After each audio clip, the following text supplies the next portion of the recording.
दो चैप्टर हो गए अपने हाइड्रोजन और एस है ना। आज आपके साथ स्टार्ट करना था next chapter, that was our P block है ना। पी ब्लॉक हमारे पास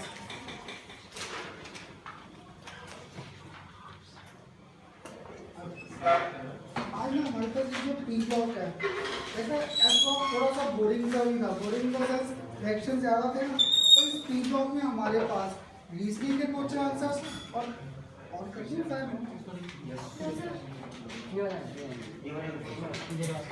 तो पीछे है, नहीं आएगी वहाँ तक, स्लो रखा है इसे, कहेगी बंद कर दूँगा। तो ये जो पी ब्लॉक है ना हमारे पास, जैसे बता रहे ना उनका कर दूँगा बंद। तो ये जो पी ब्लॉक चैप्टर है ना, ये हमारा 12th क्लास तक है। 11th क्लास में दो फैमिलीज है हमारे पास, 13 ग्रुप और 14 ग्रुप। इस साल हमारे पास है बोरोन, नेक्स्ट आएगा एल्यूमिनियम, इसके बाद गैलियम, इंडियम और आखिर में एलिमेंट आ जाता है हमारे पास थेलियम। ऐसी नेक्स्ट फैमिली जो 11th में है कार्बन, सिलिकॉन, जर्मीनियम, टिन और यहाँ पर लास्ट एलिमेंट हमारे पास आ गया लेड। ये दो फैमिलीज हमारी इस बार 11th क्लास में है। इसमें ना रीजनिंग के क्वेश्चन आंसर्स है जो आपको नोट्स भी देने हैं। उसमें मैंने क्या किया, पी ब्लॉक जहाँ पर स्टार्ट किया, first of all product table किया था, मैंने सारी प्रॉपर्टीज़ की थी लेफ्ट टू राइट और टॉप टू बॉटम। मैंने पी ब्लॉक के नोट्स वहीं से स्टार्ट किए। पहले आपको एक कॉलम बनाकर सारी प्रॉपर्टीज़ की वेरिएशन दी है लेफ्ट टू राइट और टॉप टू बॉटम। इसके बाद 11th में पहला बोरोन की configuration 1s2 2s2 2p1। Last electron किसमें जा रहा था, P shell, that's why this was our P block p1। पहला इलेक्ट्रॉन इसी में जा रहा था, इसलिए पहली फैमिली ये आ रही है। तो अब तुम लोग मुझे इसका ग्रुप नंबर बता दोगे बोरोन फैमिली का। गुड, क्योंकि जब भी मैंने एस से जाना था, एस से किसमें जाना था, पी, मैंने आपको सिंपल सा लॉजिक दिया था कि एस से अगर पी जाना है, बीच में डी ऑर्बिटल आ रहा है, डी में वी वर हैविंग 10 इलेक्ट्रॉन्स, अगर 10 इलेक्ट्रॉन थे तो that means her bar 10 add करना था। गुड, तुम लोगों ने किया भी ठीक है ऐड, नहीं तो ये तो इवन 12 में 1s2 2s2 साथ में क्या था 2p1। बड़े स्टूडेंट इसका मुझे क्या कह देते हैं, अनदर 11th ग्रुप है और we were adding electrons in our outermost shell. अगर आउटरमोस्ट शेल था तो 2 + 1 क्या था 3, इसमें 10 ऐड किया था। तो दैट मींस एक हमारे पास 13 ग्रुप था और एक हमारे पास कौन सा आ गया 14 ग्रुप। ये दोनों ग्रुप हमारे इस बार 11th क्लास में है। क्लियर। एक ना इन दोनों फैमिलीज में सबसे कॉमन जो पहला रीजनिंग का क्वेश्चन आंसर आता है, मैं सबसे पहले वही डिस्कस करता हूँ। तो इसमें क्या था, बोरोन का एटॉमिक नंबर क्या था 5। बताओगे अब एल्यूमिनियम, मुझे वो मैजिक नंबर से आते हैं 2 8 8 18 18 32 और आखिर में भी क्या आ गया 32। 5 के बाद 18 13 आ गया, आगे 8 31। क्योंकि अब क्या था, ये सेकंड पीरियड, ये क्या था थर्ड। अब थर्ड से अगर 4 जाना था तो ऐड क्या करते थे 18। अगर 18 ऐड किया यहाँ पर 31, आगे 18 क्या आ गया 49। क्लियर। आगे अब 32, तो आगे मेरे पास सारे एटॉमिक नंबर्स के कंसेप्ट। नेक्स्ट तो आसान, इसका आ जाएगा 6, इसका आ जाएगा 14 32 50 और इसका आ गया हमारे पास 82। क्लियर। ये आगे जनरल कॉन्फ़िगरेशंस के एटॉमिक नंबर्स। अगर एटॉमिक नंबर्स आ गए, इसकी कॉन्फ़िगरेशन आपने क्या बोला था 1s2 2s2 साथ में क्या था 2p1। तो बस कोई बताएगा थेलियम का लास्ट शेल कॉन्फ़िगरेशन 7p1 है ना, क्योंकि ये किसमें था सेकंड, ये थर्ड, ये फोर्थ, ये फिफ्थ और ये किसमें आ गए अब सिक्स्थ में जाके, क्योंकि इसके नीचे जो एलिमेंट है उसको अभी हम लोगों ने आइडेंटिफाई नहीं करा। क्लियर। तो जैसे यहाँ पर नेक्स्ट है सेकंड थर्ड फोर्थ। क्लियर। तो ये यहाँ पर मेरे पास 6, तो इसकी कॉन्फ़िगरेशन क्या आ जाएगी 6s2 6p1। इस पूरे ग्रुप की जनरल कॉन्फ़िगरेशन ns2 साथ में np1 आ गई जनरल इलेक्ट्रॉनिक कॉन्फ़िगरेशन। क्लियर। ऐसे ही अगर यहाँ पर चले तो तुम में से कोई तो सारे नहीं चल। अब कौन मुझे चल पर अब करेगा ट्राई लेड की आउटरमोस्ट शेल कॉन्फ़िगरेशन। मुझे कार्बन की लिखवा पहले तो, कार्बन की पंजी 1s2 2s2 आगे 2p2 क्लियर। तो ये सेकंड, थर्ड, फोर्थ, फिफ्थ और ये क्या घूम रहा है सिक्स। अगर सिक्स था तो out of motion 6s2 6p2 आएगा पक्का। क्लियर। तो इस ग्रुप की जनरल कॉन्फ़िगरेशन हमारे पास क्या आ गई NS2 NP2।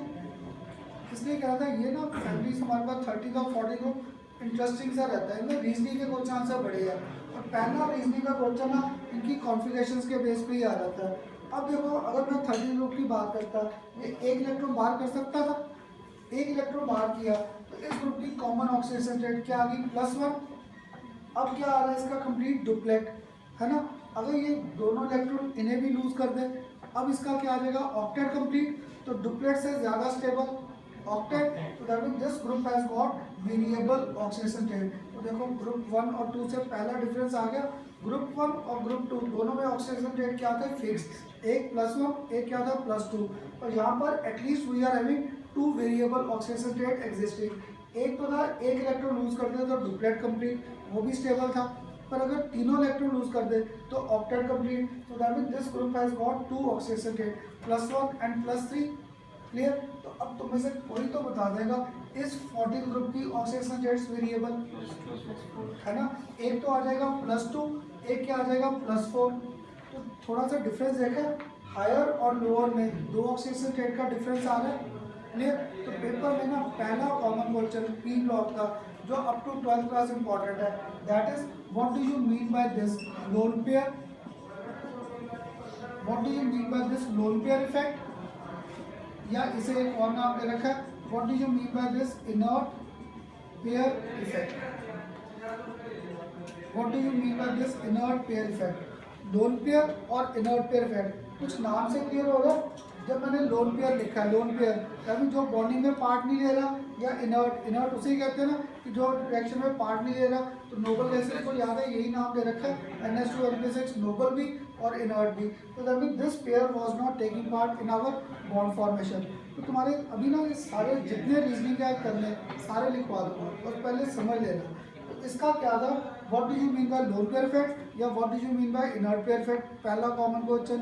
या क्या आता है यहाँ पर अगर मैं थेलियम को पकड़ता, thallium could exist in the nature in the form of thallium chloride TlCl, या ये एग्जिस्ट कर सकता था on the basis of this TlCl thrice, क्योंकि यहाँ पे ऑक्सीडेशन स्टेट 3 तक थी। ऐसे ही तुम लोग बता दोगे अगर मैं लास्ट एलिमेंट यहाँ पे पकड़ता लेड, ये किस किस फॉर्म में एग्जिस्ट कर सकता है PbCl2 और PbCl4। ये जब जाएगी ना 12th क्लास, जस्ट अगर एक रीजनिंग के लिए साथ पढ़ लो। इसके बाद नेक्स्ट फैमिली कौन सी आएगी, बोरॉन कार्बन के बाद नाइट्रोजन। अगर नाइट्रोजन जस्ट आज एक समझाने के लिए पकड़ता साथ तो नाइट्रोजन, तो तुम में से कोई बताएगा अब नाइट्रोजन Cl के साथ कितना लिंक होगा, है ना। क्यों, क्योंकि उसकी कॉन्फ़िगरेशन क्या थी NH2 NP3। अगर NH2 NP3 था तो जब अगर नाइट्रोजन फैमिली को पकड़े तो nitrogen, phosphorus, arsenic, antimony, last element कौन सा आएगा वहाँ पे बिस्मथ। तो मेरे पास बिस्मथ या तो एग्जिस्ट कर सकता है Cl थ्राइस या बिस्मथ एग्जिस्ट Cl5। क्लियर। तुम्हारे कंपटीशन तक ना ये क्वेश्चन सबसे कॉमन है। ऐसे पेयर्स आ जाते हैं, 2 पेयर ये, एक पेयर ये, एक ये। आपको सॉर्ट आउट करना है whether all these are available to us in nature और whether we have to prepare certain chemicals in our lab only, बाकी सिर्फ लैब में। तो क्या था ये जो तीनों नीचे लिखे थे, ये तीनों के तीनों these we have to prepare in our lab, ये लैब में बन सकते हैं। पर थ्रू अर्थ क्रस्ट या through mineral form we can get formation of thallium chloride, lead dichloride, या क्या था मेरे पास bismuth trichloride. These are available in to us in nature, ये नेचर में अवेलेबल थे। और बाकी तीनों के तीनों these are not available in nature. तो पेपर में ना इनके रीजनिंग के क्वेश्चन आंसर्स आ जाते हैं। तो देखो यहाँ पर क्या था, इस थेलियम की कॉन्फ़िगरेशन क्या लिखवाई थी आप लोगों ने मुझे 6s2, साथ में क्या था 6p1, है ना। अगर इसका ये इलेक्ट्रॉन बाहर कर दूँ एक इलेक्ट्रॉन, तो याद है जब ये 6 पीरियड में जाते थे कौन कौन से ऑर्बिटल फिल करते थे पीरियोडिक टेबल में, D और F ऑर्बिटल्स आ जाते थे फिलिंग। तो जब ये 6s2 था तो यहाँ पे मेरे पास फिलिंग किसकी आती थी 5D, और कौन सा फिलिंग आता था 4F। D और F का शील्डिंग इफेक्ट क्या था पुअर, अगर शील्डिंग फैट पुअर था तो after moving one electron effective nuclear pull on these two electron pair increases. Clear, तो ये दोनों इलेक्ट्रॉन्स अब क्या होंगे मेरे पास टाइटली होल्ड, क्यों, क्योंकि दोनों का डी और एफ का शील्डिंग फैट क्या था, पुअर। अगर ये पुअर था तो that mean remaining two electrons are tightly held by the nucleus. अगर टाइटली हेल्ड है तो आयनाइजेशन एनर्जी वैल्यू लो हो जाएगी या हाई, हाई। अगर एनर्जी ज़्यादा है तो stability come.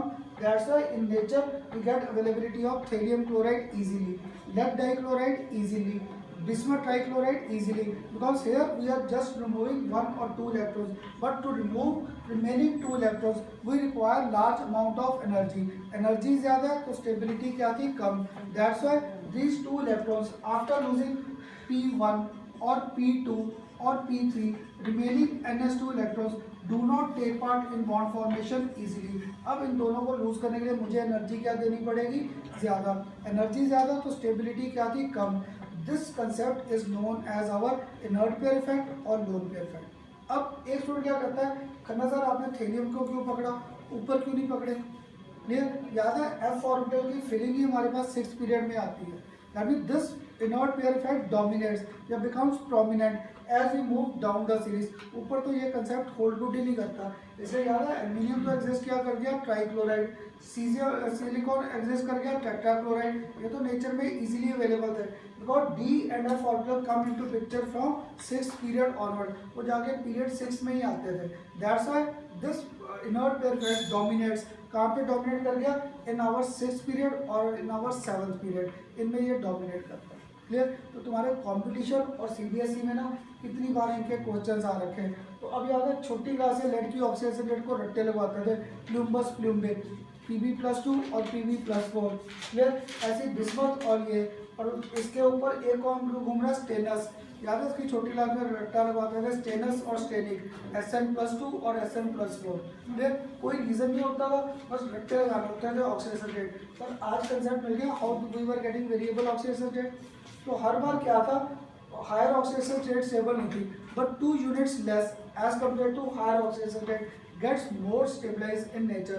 this concept is called inert pair effect। तो ये तुम्हारे पेपरों में ना सबसे कॉमन पहला क्वेश्चन है, डिफाइन लोन पेयर इफेक्ट या इनर्ट पेयर इफेक्ट, या why this effect becomes prominent as we move down the series. जैसे जैसे हम लोग डाउन द सीरीज जाते हैं ये इफेक्ट क्या कर गया, dominate, because D and F orbital come into picture, कहाँ पे, 6th पीरियड और 7th। है किसी को याद, वो प्योरिटी टेबल या बना दूँ आपको, अगर किसी को है याद है, वो 1st period 2nd period 3rd filling करता था सबकी, 1st 2nd 3rd 4th 5th 6th और 7th, इनमें फिलिंग्स करते थे हम लोग, करते थे फिलिंग्स। इनकी क्या होता था, यहाँ पर पहला, यहाँ पे 1s, यहाँ पर 2s 3s 4 5 6 और यहाँ पे क्या आ गया 7, इन ऑब्जेक्ट्स की फिलिंग। इसके बाद 1p करता था पहले 2p, यहाँ पे आ गया 2p, यहाँ पर आ गया 3p 4p। जिसने मुझसे ये नहीं किया ना प्योरिटी टेबल, ये लिख लेना, ये पेपरों का सीबीएसई का कंपटीशन का बड़ा कॉमन क्वेश्चन है। Which orbitals are being filled in 5th period 6th period 7th period. CBSE में रीजनिंग आ जाती है, why these are being filled. Clear, अब 2p तक तो आ गए, 2d करता था एग्जिस्ट, कौन करता था, 3d करता था ना। तो एक स्टूडेंट ने तो मुझे कहा 3d लिखो सर यहाँ पर। क्लियर, लिख सकता हूँ 3d यहाँ पर, क्योंकि हम लोगों ने फिलिंग ऑर्डर किया था। फिलिंग ऑर्डर क्या था, जब तक मैंने 4s को फिल नहीं किया we can not carry out filling of our d orbital, क्योंकि 4s 4 + 0 4, 3d 3 + 2 क्या था 5। First we have to carry out filling of our 4s, इसलिए क्या होता था 3d आता था यहाँ पर आएगा 4d, यहाँ पर आएगा 5d, यहाँ पे कौन सा आ जाएगा 6d। क्लियर, ये आगे फिलिंग। अब इसके बाद 3f करता था एग्जिस्ट, पहला 4f, तो एक स्टूडेंट ने 4d दे के कह दिया खन्ना सर लिखो 4f यहाँ पे, 4f 4 + 3 क्या था 7। तो पहले मुझे किसकी फिलिंग करनी पड़ेगी 6s, after that we can carry down filling of our 4f। तो क्या था, इधर आई फिलिंग 4f और इधर फिलिंग किसकी आई 5f। क्लियर, और अब देखो मैजिक नंबर मिल रहे थे, s में मैक्सिमम इलेक्ट्रॉन 2, p में कितने थे 6, 2 + 6 8, यहाँ पर भी क्या आ गया 8 आ गया, 10 और ऐड किए तो क्या आ गया 18, इधर भी क्या आ गया 18, अब यहाँ तक 18, एफ में कितने ऑर्बिटल 7, मैक्सिमम इलेक्ट्रॉन 14, तो 18 प्लस 14 ये आना इवन 12th क्लास में ये सारा कंसेप्ट लिखा है क्योंकि उनके भी यार डी ब्लॉक स्टार्ट किया। क्लियर, तो डी ब्लॉक का अब देखा जहाँ पे जो था ये लास्ट में जाकर 6 और 7 में क्या था, D and F factor starts dominating, that's why inert pair effect always comes into picture for our last case. ये हर बार लास्ट केस में जाके पिक्चर में आता है, बाकी में आता ही। क्लियर, इसके रट्टा लगाने की जरूरत नहीं है, ये तो मैं आपको क्वेश्चन डालूंगा whether these all are available या which are available in nature to us. तो नेचर में हमेशा एक ऑक्सीडेशन कम, 2 oxidation state less as compare to higher oxidation state gets more stabilise in nature. तो देखो अब अगर आप लोग फिर मुझसे रीजनिंग पूछोगे, इस बार हो सकता है कोई नई स्टेटमेंट बोल, क्या कुछ इस बार बोल सकता था कि एक इलेक्ट्रॉन बाहर किया पहले में, तो now F orbital was coming into picture, D and F both shielding effect was poor, that's why remaining 2 electrons are tightly held by the nucleus, so these do not prefer to take part in bond formation. This concept is known as, पूरे concept को नाम दे दिया inert pair effect या lone pair effect। अब बताओ सबको clear हुआ? पहला रीजनिंग दिखा दूँ इसका रीजन, क्लियर लिख लो इसका रीजन ना, क्योंकि बुक्स में फिर ढूंढना पड़ेगा, और नोट्स में मैंने आपको पहली डेफिनेशन ही ये दी है, what do you mean by inert pair effect और लोन पेयर इफेक्ट। लिख लो फर्स्ट इनर्ट पेयर इफेक्ट और lone pair effect. on moving down the group, और ग्रुप ब्रैकेट में क्या लिख दो 13 से लेकर up to 16, on moving down the group bracket में 13 to 16 lower oxidation state which is 2 units less than highest oxidation state, which is 2 units less than highest oxidation state, becomes more stable.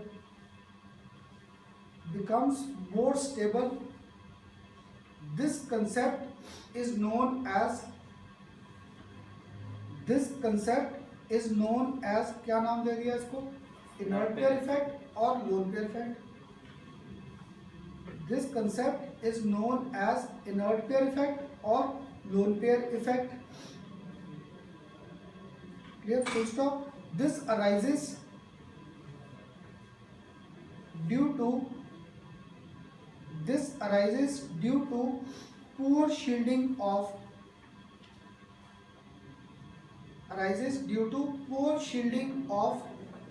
s electrons, by एक particular word क्या आ गया,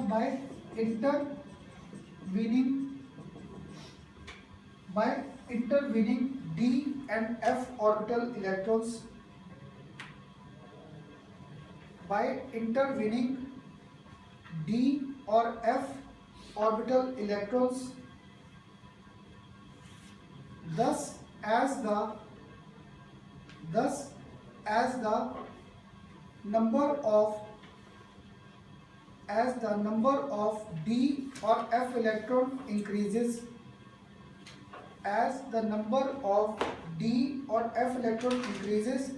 down the group, this inert pair effect,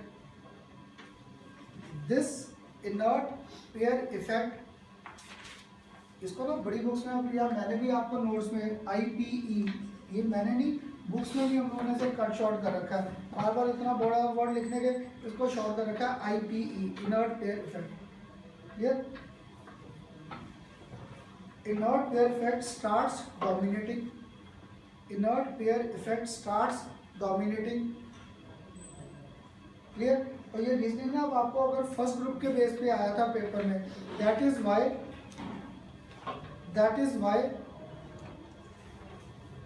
+1 oxidation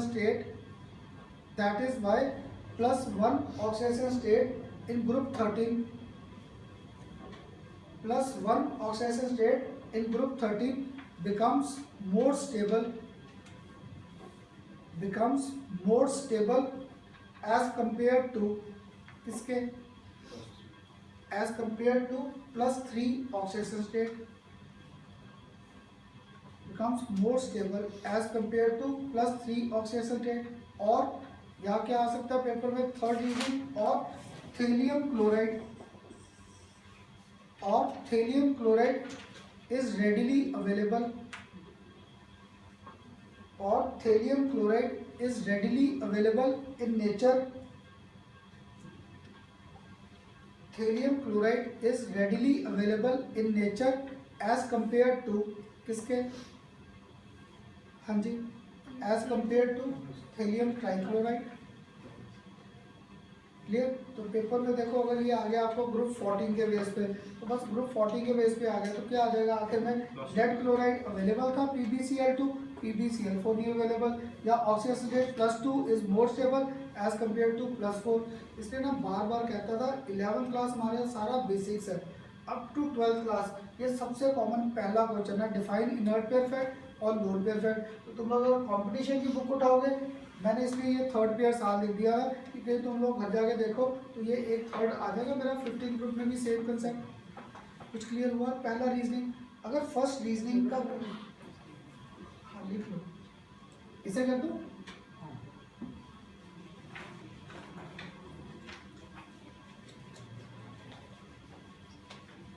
अब याद है हर बार जब भी आपके साथ स्टार्ट किया है ग्रुप 1 या ग्रुप 2, सबसे पहले क्या करता था, जनरल इलेक्ट्रॉनिक कॉन्फिगरेशन, उसके बाद their occurrence in nature, how these are available to us in nature. तो नेक्स्ट हमारा भी ना यहाँ पर यही टॉपिक आ जाएगा 13 ग्रुप का, boron, aluminium, next element barium, उसके बाद था इंडियम, और आखिर में कौन सा आया था, थेरियम। क्लियर। तो क्या था नेचर में अकरेंस, ग्रुप 13।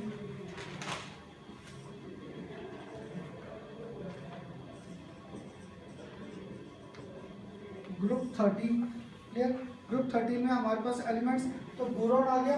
तो बोरॉन का याद है आपको पहले भी बड़ी बार कराया था, नेचर में available on the basis of borax. तो मेरे ख्याल शायद लेक्चर के एंड तक ना इस बोरेक्स का स्ट्रक्चर हमारे कोर्स में आ जाएगा। तो बोरेक्स का जनरल फार्मूला क्या था, Na2B4O7, साथ में क्या था 10 मॉलिक्यूल्स ऑफ वाटर।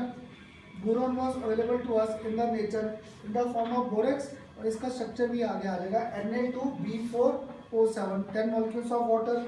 ऐसे ही सेकंड एलिमेंट कौन सा आता है इसी में बोला जाए, दैट इज कैरनाइट,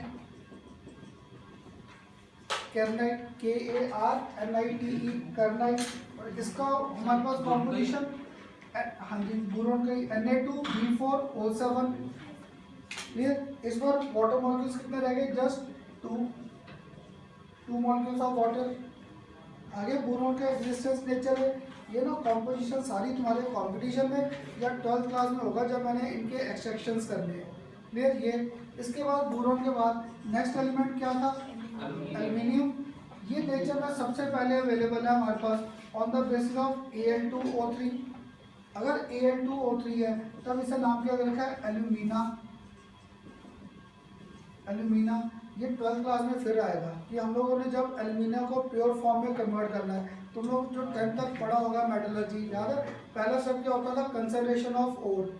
सेकंड कंसेप्ट होता था extraction of metal from the ओर।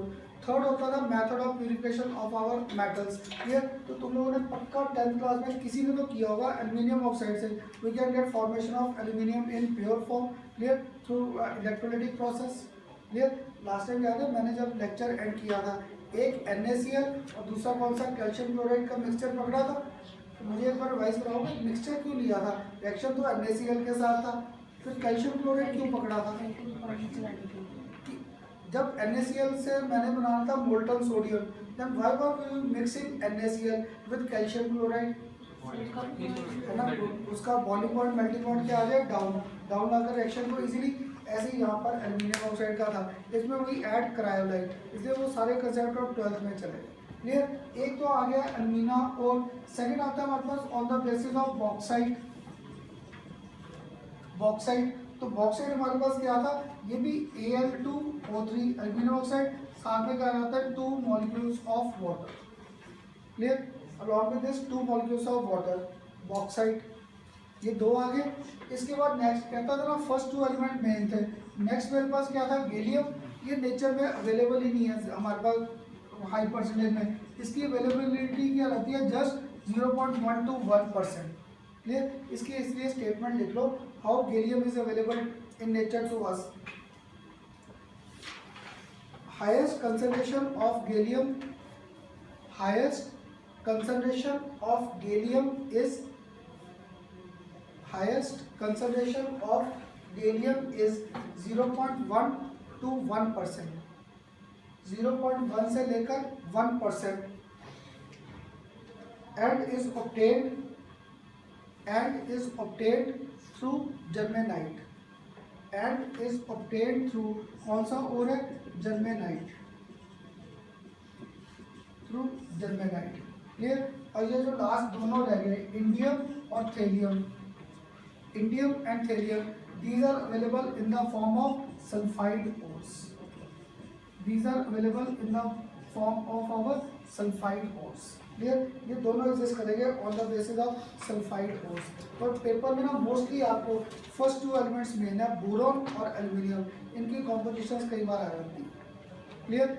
अब देखो यहाँ तक करते हुए आपके साथ पहले जनरल कॉन्फ़िगरेशन क्लियर की। जनरल कॉन्फ़िगरेशन के बाद why our remaining 2 electrons NS2 were not taking part in bond formation, inert pair effect या lone pair effect.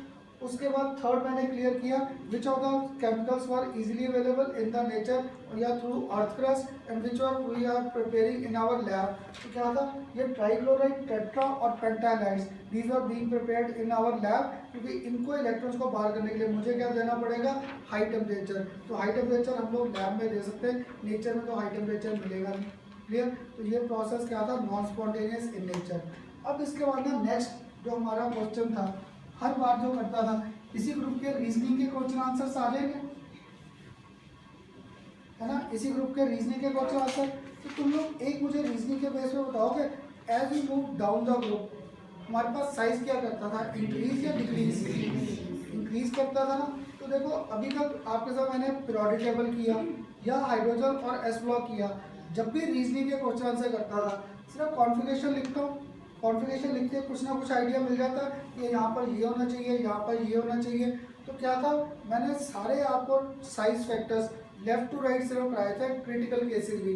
Critical cases कैसे किए थे याद है, जब हम लोग मूव करते थे beryllium, boron, carbon, nitrogen, oxygen, fluorine और इधर क्या आता था नियॉन। तो left to right atomic size या एटॉमिक रेडियस वाज डिक्रीजिंग, है ना। पर जब मैं मूव किया था नाइट्रोजन से ऑक्सीजन, यहाँ पे भी साइज डिक्रीज किया था, यहाँ पर तो इंक्रीज कर गया था। क्यों? म्यूचुअल ऐड हुआ था कॉन्फ़िगरेशन में। हाँ जी वो ऐड हुआ था सर उसमें ऑक्सीजन नहीं सर, एडजस्ट एबिलिटी कहते हैं 2p4 आता है उसमें। चलो गुड। अब एक ने मुझे फिलिंग के बेस पे आपने क्या पकड़ा हाफ फील्ड का कंसेप्ट, है ना। तो देखो नाइट्रोजन की मैं भी मुझे रीजन भूल भाल गए, मैं तो ऐसी गलती से भूल बैठा था क्वेश्चन। तो नाइट्रोजन इधर क्या था ऑक्सीजन, याद है इसकी configuration 1s2 2s2 2p3। Oxygen का क्या था 1s2 2s2 और यहाँ पर क्या था 2p4। इससे भी नहीं कुछ समझ आया। तो अगर मैं आउट ऑफ शेल ड्रॉ करता 2s साथ में क्या था 2p3, 1 2 1 2 और 3, ऑक्सीजन 1 2 1 2 3 और यहाँ पे 4 आ गया। अब देखो जो निकिता आपने कहा हाफ फील्ड, हाफ फील्ड के बेस पे क्या पकड़ता है एक्स्ट्रा स्टेबिलिटी का फैक्टर। रेडियस में मुझे ये नहीं चाहिए था, रेडियस में क्या चाहिए था यहाँ पे इलेक्ट्रॉन क्या हो गया पेयर्ड अप। अगर पेयर्ड अप है तो रिपल्शन ज़्यादा, अगर यहाँ पे रिपल्शन ज़्यादा है तो ये दोनों इलेक्ट्रॉन एक दूसरे से क्या जाएंगे दूर जाएंगे, तो साइज बड़ा हो गया। और ज़्यादा आपको कहता था abnormality always comes into picture from where it starts. तो मैंने इसको पकड़ना है, ये जो आपने अभी लिखी था पकड़ा हाफ फील्ड के बेस पे, वो क्या होगा मेरे पास रीजनिंग का कंसेप्ट आ जाएगा कि इसकी एमिशन थेरेपी वैल्यू क्या थी हाई और इसकी एमिशन थेरेपी क्या थी लो। इसलिए ना 12th क्लास सर हमें रीजंस क्लियर हो जाते हैं, पर कौन सा रीजन कहाँ पकड़ना है ऐसे बार लॉजिक्स ध्यान रखो। जब साइज है, साइज के लिए मुझे स्टेबिलिटी नहीं, साइज के लिए मुझे वो रिपल्शन या स्ट्रॉन्ग फोर्स ऑफ अट्रैक्शन देखना है। तो यहाँ पे क्या था मेरे पास, फोर्स ऑफ अट्रैक्शन क्या रह गया, वी। क्यों? क्योंकि यहाँ पे पहला रिपल्शन स्टार्ट हो गया। क्लियर? अब बताओ, नाइट्रोजन ऑक्सीजन तो पेपर में रेयर है, नाइट्रोजन के नीचे क्या बैठा है, फॉस्फोरस, इधर क्या बैठा है, सल्फर। आ सकता था। अब साइज डिक्रीज करना चाहिए था, और जब मैं नोबल गैस पे गया, इसने तो अब्रप्ट इंक्रीज शो कर दिया, इसने तो साइज ही बड़ा शो कर दिया। क्यों? सर पूरा कंप्लीटली पेड है तो रिपल्शन। अब क्लियर हो रहा है? क्योंकि यहाँ पर सारे इलेक्ट्रॉन्स क्या हो गए, पेयर्ड अप। अगर सारे इलेक्ट्रॉन पेयर्ड अप है तो मैग्नीट्यूड और रिपल्सिव फोर्स इज मैक्सिमम। अब यहाँ पर रिपल्शन सबसे ज़्यादा, दैट मीन्स इस बार ये फैक्टर डोमिनेट कर गया रिपल्शन का। That's why though our nuclear pull was increasing but magnitude और रिपल्शन वॉज मोर। अगर रिपल्शन ज़्यादा थी तो ये इलेक्ट्रॉन पेयर पक्का दूर जाएंगे, अगर दूर जाएंगे तो neon will show abrupt increase in size. मैंने आपके साथ ना सारी रीजनिंग लेफ्ट टू राइट की थी, मैंने कोई रीजन टॉप से बॉटम नहीं किया था on the basis of radius. तो मुझे ध्यान था कि मैंने आगे जाकर जब ये पी ब्लॉक करना है, यहाँ पर प्रॉपर्टीज़ की वेरिएशन आ जाएगी टॉप टू बॉटम। क्लियर? तो इसमें पहला रीजनिंग का question answer after this lone pair effect, lone pair effect के बाद जो सबसे पहला रीजनिंग का क्वेश्चन आया वो ये आ रखा है फर्स्ट, बोरॉन, इधर मेरे पास एल्यूमिनियम, इधर मेरे पास गैलियम, इधर था इंडियम, इधर था थेलियम। तो down the series our atomic radius increases. ये तो जनरल कंसेप्ट था, क्योंकि हर बार जैसे जैसे नीचे जा रहे थे नया शेल ऐड, अगर नया शेल ऐड कर रहा था, effective nuclear pull on the outermost electron was less, that's why size was increasing. पर जब मैं मूव किया ना एल्यूमिनियम से गैलियम, क्लियर, तो ये क्या रेडियस ना आपको रट्टा लगाने की जरूरत नहीं, ये तो हम लोग पेपर में देंगे। तो ये 143 पिकोमीटर है और ये सेकंड मेरे पास, दिस इज अप्रॉक्सीमेटली 131 पिकोमीटर, ये तो मैं दूंगा। आपको पेपर में रीजनिंग देनी होती है, why we observe slight decrease in radius as we move from aluminium to gallium. जैसे मैं एल्यूमिनियम से गैलियम गया, here size was showing slight dip, atomic radius decrease कर गया। क्लियर? अब देखो मुझे रीजन तो कोई नहीं स्ट्राइक कर रहा, कॉन्फ़िगरेशन लिखे, एल्यूमिनियम की कॉन्फ़िगरेशन क्या थी, 3s2, साथ में क्या आ गया 3p1। ये तो गैलियम की कॉन्फ़िगरेशन क्या आएगी लिक्विड, गैलियम, गैलियम की। अब नया शेल आ गया, अगर नया शेल है तो क्या आ जाएगा 4s2, क्लियर, यहाँ पे आ जाएगा 4s2 और साथ में क्या आ जाएगा 4p1, है ना। ये स्टूडेंट ये देखा मैंने ऊपर गैप नहीं दिया, यहाँ पे अपनी तरफ से वो गैप दिया, पता नहीं अब नजर आ रहा है कि नहीं दिया ना गैप, क्यों ऐसे ही, क्योंकि क्या था आफ्टर 4s 4p की फिलिंग से पहले हमारे पास कौन सा ऑर्बिटल आ रहा था पिक्चर में, 3d10।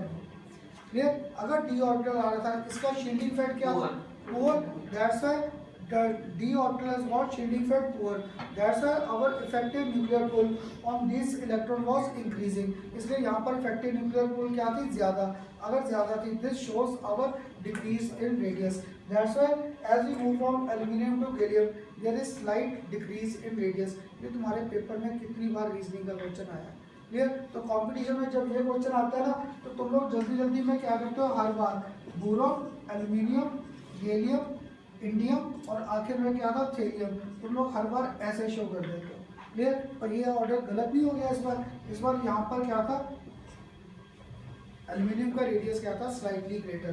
तो ये तुम्हारे कंपटीशन में ऐसे कितने क्वेश्चंस आ रखे हैं। इसलिए मैं पता क्या करता हूँ, 11th क्लास में आपको सिर्फ पी ब्लॉक पढ़ाता हूँ, क्योंकि अगर लगे अभी इसका क्या, लोगों ने अपने फ्रेंड्स का देखा होगा, अभी तो सिलेबस ही नहीं खत्म हो रहा, मैंने आपकी छुट्टियां क्या तो कम की या जो भी किया, जैसे भी मैनेज किया, हम लोग सिलेबस ठीक मूव कर रहे थे, क्योंकि मुझे पता था कि मैंने ये फैमिली करनी ज़रूर है। पर इनके रीजनिंग के क्वेश्चन आंसर जो MCQ बेस्ड है वो 12th में करता हूँ, क्लियर। तो 12th में पहली फैमिली में यही डालता हूँ, 13th ग्रुप और 14th ग्रुप। तो वहाँ पे मैंने ऐसे बड़ी सीरीज दे रखी है, how the show increasing decreasing order, क्योंकि पता क्या, अभी जो पहला ही मैंने किया था इनर्ट पेयर इफेक्ट, देखा वो तो 15 ग्रुप भी साथ आ रहा है ना। हमारे कोर्स में सिर्फ 13th और 14th ग्रुप है, तो अगर MCQ के क्वेश्चन पकड़ोगे ना, ये 13 से लेकर 17 ग्रुप, इन सब की प्रॉपर्टीज़ का इकट्ठा कंपैरिजन आता है, फिर डाउट्स आएंगे।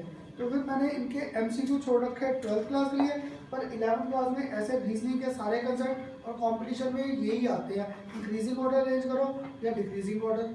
पहला रीजन क्लियर हुआ। अगर अब ये फर्स्ट रीजनिंग क्लियर है लिखवाने की जरूरत या क्लियर? हाँ जी, बता देना जहाँ लगे खन्ना सर, लिखवा दूँ या क्लियर है? ठीक है पक्का? सर, नोट्स में तो लिखना होगा। बता देना मुझे, नहीं तो मैं तो लिखवा दूंगा साहब, लिखवा दूँ पक्का? बाद में कहीं कहना ना खन्ना सर ने भगा दिया सिलेबस आखिर में। हाँ जी, अगर ये फर्स्ट रीजनिंग क्लियर था, अब इसके बाद जो सेकंड कॉमन रीजनिंग का क्वेश्चन आ रखा है ना, अगर हम लोग मूव करते थे लेफ्ट टू राइट तो एटॉमिक रेडियस तो क्या करता था? डिक्रीज। तो आयनाइजेशन एंथैल्पी, हाँ जी, आयनाइजेशन एंथैल्पी क्या करती थी? इंक्रीज। तो नेक्स्ट रीजनिंग का क्वेश्चन हमारे पास सेकंड या थर्ड जो भी आपने नंबर डालना है ये आ गया आयनाइजेशन एंथैल्पी के बेस पे। अगर अब मैं मूव कर रहा था फ्रॉम ग्रुप टू से कहाँ पे मूव किया? To group 13। अगर मैं ग्रुप 2 से जाता 13, ग्रुप 2 की मुझे जनरल कॉन्फ़िगरेशन ध्यान में थी, क्या थी? NS2 है ना, ग्रुप 2 की ये। तो ग्रुप 13 की NS2, आगे NP1, क्लियर? तो अगर मैं जनरल कंसेप्ट पे रहता तो left to right ionisation enthalpy should have increase, but when we move from group 2 to group 13 ionisation enthalpy value decreases. मेरे पास क्या था? लेफ्ट टू राइट, अगर रेडियस स्मॉल हो रहा था, electrons were tightly held, that means magnitude of ionisation enthalpy was increasing. ये तो सबको याद है, आयनाइजेशन एंथैल्पी था क्या? तो कौन बताएगा? चल ध्रुव बताएगा था क्या आयनाइजेशन एंथैल्पी? हाँ, मूव करने के लिए इलेक्ट्रॉन को है ना, रिमूव करने के लिए energy required to remove the electron present in, कहाँ पर? Out of shell, clear? तो अगर साइज छोटा हो रहा था तो पक्का आयनाइजेशन एंथैल्पी बढ़ेगी, क्लियर? तो अब मुझे कौन चेक करना, कोई रीजन देगा? अगर मैं ग्रुप 2 से 13 गया, आयनाइजेशन एंथैल्पी को इंक्रीज करना चाहिए था, और यहाँ पर तो ionisation enthalpy value decreases, clear? ये तुम्हारे CBSE और कंपटीशन दोनों में क्वेश्चन आ रखा है। तो कोई रीजन ट्राई कर रहा है why ionisation enthalpy value was decreasing? अगर आप रेडियस कम है तो बढ़नी चाहिए। हाँ जी करो, इसलिए ना मैं लास्ट से सबसे पूछ रहा था। हाँ, कोई रीजन? अब सारे नहीं पता क्या, देखो धीरे धीरे ऐसे आंसर देना आप शुरू करो, आगे कईयों से पूछूंगा साथ ही आंसर मिल जाएगा। मनिंदर कोई रीजन देगा क्यों? कुछ भी है ना सर, ये रीजन हो सकता है। हाँ जी, हाँ हाँ, क्या देव ये दिया? हाँ देव, सॉरी ऋत्विक, अब बता क्या रीजन हो सकता है? चल ऑर्बिटल के बेस पे पकड़। चलो गुड, अगर ऐसे पकड़ा तो ये हम लोगों ने क्या किया था, आयनाइजेशन एनर्जी के ज़्यादा 5 फैक्टर्स किए थे। पहला, ionisation energy depends on radius, second nuclear charge, third penetration factor पकड़ा था। तो यहाँ से इलेक्ट्रॉन किससे बाहर करना है? S orbital. यहाँ पे इलेक्ट्रॉन किससे बाहर करना है? P। तो P orbital was having less penetration effect, अगर लेस था तो this electron was loosely held, clear? तो गुड, आपने सीधा पेनिट्रेशन फैक्टर पकड़ा। नहीं तो सबसे पहले स्ट्राइक क्या करता है, ये स्टेबल इलेक्ट्रॉनिक कॉन्फ़िगरेशन थी, क्लियर? इसलिए कह रहा था कंपटीशन में जब ये क्वेश्चन आया ना तो आपके पहला रीजन क्या लिखा था वहाँ पे? Due to stable electronic configuration of group 2, clear? और तुम लोग जल्दी जल्दी पे वहीं पे टिक लगा देते हो। सेकंड रीजन उन्होंने क्या दिया था? Due to penetration factor, here we are removing electron from P orbital, here we are removing electron from S orbital.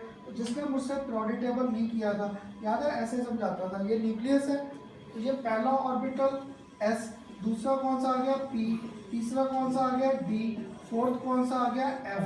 तो ये S, ये P, ये D और ये F।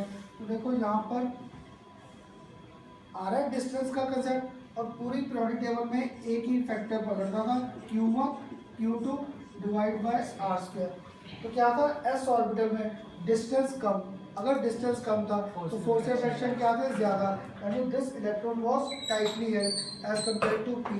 तो दो रीजंस आ गए तुम्हारे कंपटीशन में ना, धीरे धीरे ऐसे क्वेश्चंस आने लगे। एक ट्रू नहीं आता, कम्बिनेशन आ जाता, only first true, only second true, only third true या कम्बिनेशन। तो यहाँ पे क्या था, कम्बिनेशन रीजन आ गया। Not only stable electronic configuration but also penetration effect helps us to find out low admission therapy value of group 13। अब बताओ सबको क्लियर हुआ कि नहीं?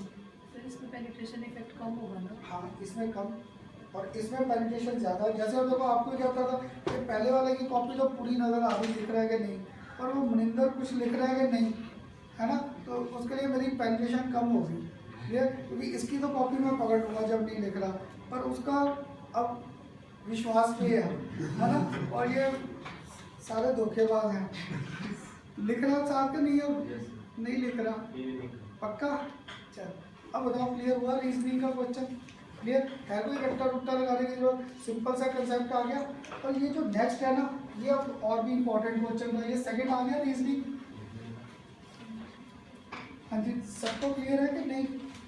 क्लियर? अगर ये क्लियर था, इसके बाद ना यहाँ पर मुझसे एक ये कंसेप्ट IE1, IE2 और IE3, ये क्या लिखा है मैंने? IE1, IE2, IE3। Energy required to remove first electron, energy required to remove second, energy required to remove third electron, यही था ना। अगर मैं आपसे जनरल कंसेप्ट पूछ रहा था, कोई स्पेसिफिक केस नहीं, सिर्फ जनरल कंसेप्ट पूछा, अरेंज भी देखो मैंने कर दिया IE1, यहाँ पे कर दिया IE2, यहाँ पर मैंने कर दिया IE3। क्लियर? अब शिवाजी मुझे नहीं समझ में आ रहा है यहाँ पर मैं कौन सा एरो रिप्रेजेंट करूँ टू रिप्रेजेंट दिस वैल्यूज। नीचे वाला ऊपर वाला है। अब चलो नीचे वाला या ऊपर वाला बाद में पकड़ते हैं, पहले ये बताओ कि वैल्यू ज्यादा कौन सी होनी चाहिए, IE1 या IE3? जनरल कंसेप्ट से IE3 ना, क्योंकि यहाँ पर क्या था, इलेक्ट्रॉन्स धीरे धीरे क्या हो रहे थे, कम। अगर इलेक्ट्रॉन्स कम हो रहे थे तो effective nuclear pull on the remaining electron was increasing. तो क्या था, मैंने कोई एक्सेप्शनल केस नहीं पकड़ा, जनरल कंसेप्ट के बेस पे value of IE3 is maximum and value of IE1 is least. Clear? तो इसमें पक्का था मुझे एरो जनरल कंसेप्ट के लिए ये देना पड़ेगा। क्लियर? क्योंकि धीरे धीरे याद है स्टूडेंट टीचर कराए थे 10 और 10 थे, ऊपर लेता था स्टूडेंट, नीचे लेते थे टीचर्स। क्लियर? तो अब यहाँ पे क्या था, एक स्टूडेंट कम हो गया तो टीचर तो अब भी 10, नेक्स्ट टाइम क्या हुआ, स्टूडेंट हो गए 8, टीचर तो अब भी 10 है। ये न्यूक्लियर पुल का कंसेप्ट नहीं था, तो 8 स्टूडेंट को अगर 10 टीचर कंट्रोल करने, कंट्रोल ज़्यादा करेंगे, कहता था तुम लोग सारे क्लास में बैठे मिलोगे। और अगर कई स्टूडेंट ज़्यादा थे तो बहाना लगा के खन्ना जरा पानी पीने जाना है, यहाँ जाना है, वहाँ जाना है, क्लास से बाहर। अगर क्लास से बाहर गए तो effective nuclear pull on the outermost electron decreases, और यहाँ पर क्या था, effective nuclear pull was increasing. तो 11th में क्या, 12th में भी इसी को पकड़ेंगे स्टूडेंट टीचर। क्लियर? क्योंकि स्टूडेंट टीचर को जल्दी समझ आ जाता है। तो यहाँ पे क्या था, स्टूडेंट ज़्यादा, यहाँ पे स्टूडेंट कम, टीचर वही थे, तो पक्का साइज डिक्रीज हो गए। तो जनरल कंसेप्ट में तो यही कंसेप्ट था। क्लियर? अब थोड़ा सोच कर आंसर देना, ये नहीं आएगा यहाँ पर IE1, IE2, IE3 का कंसेप्ट। यहाँ पर क्या होगा, मेरे पास जो रीजनिंग का क्वेश्चन है, क्लियर, अगर हम लोग टॉप टू बॉटम जा रहे थे, if we are moving top to bottom, atomic radius तो क्या कर रहा था, इंक्रीज, तो ionisation enthalpy value, clear, this value starts decreasing, क्योंकि क्या था, effective nuclear pull on the outermost electron was less. तो यहाँ पे कॉन्फ़िगरेशन क्या थी मेरे पास, NS2, साथ में क्या था, NP1। तो देखो यहाँ पर 3 आयोनाइजेशन एंथैल्पी का कंसेप्ट आ रहा है, एक इलेक्ट्रॉन को बाहर करता तो कौन सी वैल्यू आएगी, IE1, सेकेंड इलेक्ट्रॉन को बाहर किया तो वैल्यू कौन सी आ जाएगी, IE2, थर्ड इलेक्ट्रॉन को बाहर कर दो तो क्या आ रहा है, कंसेप्ट ऑफ IE3। क्लियर? तीनों का कंसेप्ट आ रहा है। अब क्वेश्चन ध्यान से सुनना और आंसर भी सोच कर। इस बार मैंने आपको क्वेश्चन क्या पूछ लिया, what happens to the sum of IE1 plus IE2 plus IE3। What happens to the sum of IE1 plus IE2 plus IE3 as we move down the group? चलो गुड अगर साथ ही दे दिया, तो बड़े स्टूडेंट तुम लोग ना ये सम वर्ड से कंफ्यूज हो जाता है। सम पढ़कर क्या करते हो सर वैल्यू इंक्रीज करेगी, पर मैंने एक वैल्यू का कंसेप्ट नहीं पूछा था, मैंने कहा कि तीनों को मैंने ऐड कर दिया IE1 IE2 और IE3। तो जैसे डाउन दा जा रहा था तो कंसेप्ट तो ये आयनाइजेशन थेरेपी के बेस पे रहेगा, this sum will go on decreasing. ये तुम्हारे CBSE और कंपटीशन में कितनी बार स्टेटमेंट्स आई। Clear, what happens to the sum of IE1 plus IE2 plus IE3 as we move down the group. तो जब भी डाउन द ग्रुप जाएंगे तो क्या था, साइज बड़ा हो रहा है। तो यार सारी रीजनिंग आपके साथ इस बेस पे घुमा रखी है, Q1 Q2 divide by R²। Clear, तो अगर R बढ़ रहा था, फोर्स रिएक्शन क्या था, weak, effective nuclear pull on the outermost electron was decreasing, that's why this sum will definitely decrease. इसके बेस पे देखो बोरॉन के पास आ गया कोवेलेंट नेचर, हाँ जी आ जाएगी बोरॉन के पास कोवेलेंट नेचर। और मैंने इसलिए आपको जब हाइड्रोजन के साथ कंपाउंड बनाए थे याद है, बोरॉन हाइड्राइड लिखा था BH3। तो मुझे जिसने वो हाइड्रोजन के लेक्चर्स लगाए थे, हाइड्राइड्स के टाइप किए थे, एक आयनिक, एक आपके साथ किए थे नॉन स्टोइकोमेट्रिक, बीच में घुमाया था कोवेलेंट। तो ये BH3 को कहाँ लिखा था, कोवेलेंट हाइड्राइड तो था, ऑक्टेट कंप्लीट है नहीं ना, तो उसको याद है कहाँ लिखा था, electron deficient covalent hydride. Clear, ये इलेक्ट्रॉन डेफिशिएंट था। तो अगर CH4 की बात करता वो क्या था, इलेक्ट्रॉन प्रिसाइज हाइड्राइड। क्लियर, ये तुम्हारे कंपटीशन में बड़ी बार ऐसे क्वेश्चंस आ रखे हैं। अब बताओ सबको क्लियर हुई यहाँ तक रीजनिंग। ये तो ना मैंने इसलिए नहीं लिखवाई अभी तक क्योंकि ये सारे कंसेप्ट पीरियोडिक टेबल में कहीं ना कहीं पढ़ रखे हुए है ना, पर जो नेक्स्ट प्रॉपर्टी है ये आप समझ लेना, लिखवा दूंगा पूरा रीजन इसका नेक्स्ट जो है। और ये तुम्हारे CBSE और कंपटीशन दोनों में पता नहीं कितनी बार सीरीज आ रखी है। ये सीरीज नेक्स्ट आएगी मेरे pass on the basis of acidic,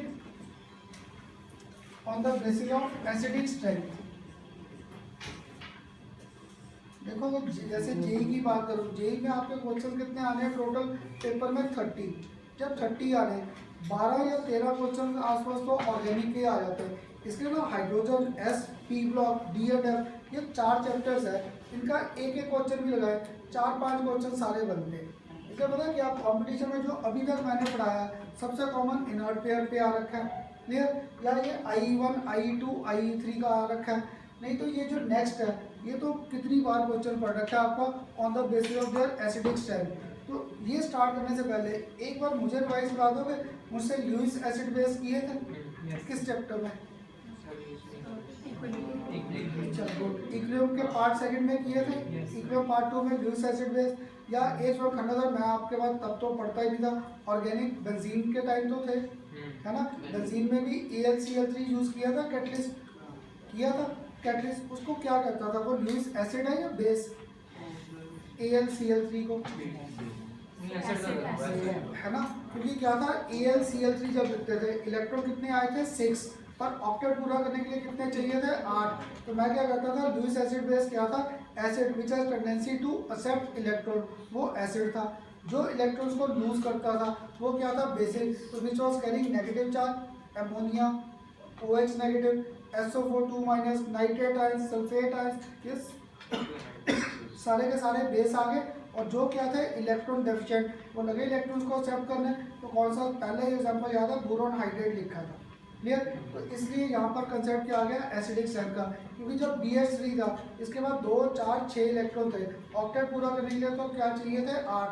तो पक्का है these are acidic in nature. तो पेपर में ना ये क्वेश्चन आपके बड़ा कॉमन आ रखा है। मैंने आपके साथ पहला BF3 बोरॉन ट्राइफ्लोराइड, इसके बाद नेक्स्ट क्या लिख दिया BCl3 क्लोरीन के साथ, नेक्स्ट क्या आ जाएगा ब्रोमीन के साथ BBr3। क्लियर, इसके बाद लास्ट में कौन सा आ जाएगा Bi3 बोरॉन ट्राइआयोडाइड। एक चीज़ तो देखो क्लियर हो रहा है, लिखते ही बोरॉन था, यहाँ पे 1F, यहाँ पर 2F और यहाँ पर क्या था 3F। क्लियर, तो अब बताओगे इस बोरॉन के पास कितने इलेक्ट्रॉन्स हैं, 2, 4, 6, ऑक्टेट पूरा करने के लिए कितने चाहिए थे 8। इलेक्ट्रॉन डेफिशिएंट, एक चीज़ तो पक्का है, ये सारे के सारे नेचर में क्या आ गए एसिडिक। क्लियर, अब देखो यहाँ पे बोरॉन के पास बताओगे इसकी हाइब्रिडाइजेशन क्या थी, है ना, गुड। अगर sp2 क्योंकि 1 सिग्मा 2 सिग्मा और 3 सिग्मा, याद है इसकी कॉन्फ़िगरेशन क्या थी, 1s2 2s2 2p1। तो जब ये बॉन्डिंग में पार्ट ले रहा था 1s2 2s2 साथ में क्या था 2p1। ये तो अब देखो जो आप नए स्टूडेंट्स भी हो, आपके साथ भी मैंने हाइब्रिडेशन कर दिया है ना। क्या कहता था, मुझे इतने हाइब्रिडेशन के केसेस याद ही नहीं रहते। ये थी इसकी कॉन्फ़िगरेशन। तो बोरॉन F के साथ कितने बॉन्ड बना रहा है, 3, और यहाँ पर कितने बन सकते थे, जस्ट 1 बॉन्ड। अगर 1 बॉन्ड था तो we used to consider boron in excited state. Excited state, तो एक्साइटेड स्टेट में क्या करते थे, आयुष इस इलेक्ट्रॉन को उठाकर आगे कर दिया, क्लियर। तो 3 बॉन्ड बन गए, 360 को किया 3 से 120, इसलिए देखो अभी भी मैंने इनको 120 पे घुमाया था, clear. So this molecule was said to have triangular planar geometry. पर ये अब क्या था, इलेक्ट्रॉन डेफिशिएंट था नेचर में। अगर इलेक्ट्रॉन डेफिशिएंट है, इसको इलेक्ट्रॉन्स चाहिए, तो ये तो पक्का हो गया। Bf3 से लेकर Bi3 ये सारे क्या थे, नेचर में एसिडिक इन नेचर, क्लियर। अब तुम लोग मुझे ना, आज मैंने आपके साथ बॉन्डिंग के नए कंसेप्ट कंसिडर करने हैं। अभी तक तुम लोगों ने मुझसे केमिकल बॉन्डिंग में याद है 4 बॉन्ड्स किए थे, कौन कौन से, आयनिक, कोवैलेंट, हाइड्रोजन बॉन्डिंग, और एक कौन सा लास्ट में बोला, कोऑर्डिनेट या डेटिव बॉन्ड, है ना। तो तुम में से ना बड़े स्टूडेंट इस बार वैसे टचवुड तुम लोगों ने मुझसे क्रॉस क्वेश्चन इतने नहीं किए। दूसरे ग्रुप में 1-2 स्टूडेंट है जो मेरा दिमाग खाते रहते हैं। खन्ना सर जब उनको ये कराए थे ना, तो उन्होंने मुझसे क्या पूछा था, खन्ना सर आपने इनर्ट पेयर इफेक्ट कराया ना, मेरा कोई फ्रेंड है उसने इनर्ट पेयर इफेक्ट के और भी केसेस किए, मैंने आपको सिर्फ इनर्ट पेयर कोऑर्डिनेट बॉन्ड वो प्योर केसेस कराए थे। प्योर केस कैसे, एक एलिमेंट क्या करता था, एम्प्टी ऑर्बिटल, दूसरा क्या सप्लाई करता था, लोन पेयर ऑफ इलेक्ट्रॉन। तो we was considering pure coordinate bond या डेटिव बॉन्ड, क्लियर। पर हमारे पास क्या था, मैंने आपके साथ तब ना ये कंसेप्ट डिस्कस नहीं किया था, पी पाई बैक बॉन्डिंग,